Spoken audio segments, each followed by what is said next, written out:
এখন আসি হচ্ছে কাবাব এক্সপ্রেসে।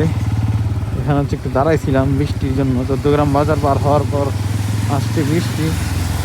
তো এখানে ভাবছি একটু রেস্ট করে চলে যাব। বৃষ্টি থামলে, বাট বৃষ্টি থামবে না, এই গুড়ি গুড়ি বৃষ্টি।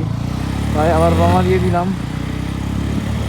এই বৃষ্টি দিয়ে রাইড করে চলে যাব, কিছু করার নাই। এই বৃষ্টি সারাদিনও থামবে কিনা সিকিউরিটি নাই, করতেই আছে ঘুরি ঘুরি। তাই বৃষ্টি দিয়েই রওনা হয়ে গেলাম। ভিজলে ভিজলাম, কি আর করার। বৃষ্টি দিয়ে রাইড করতে যেমন মজা তেমন রিস্কি, এগুলো হচ্ছে পিছল হয়ে থাকে, এই আর কি।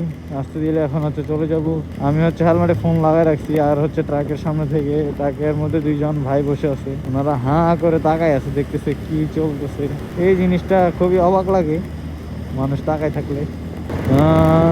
এখন চিওরা মেবি পার হয়েছি। বৃষ্টি গুড়ি গুড়ি ভালোই পড়তেছে। ও মাই গড, কি গাড়ি জানি এটা, কি সুন্দর গাড়িটার নাম জানি না, দেখতে অনেক সুন্দর।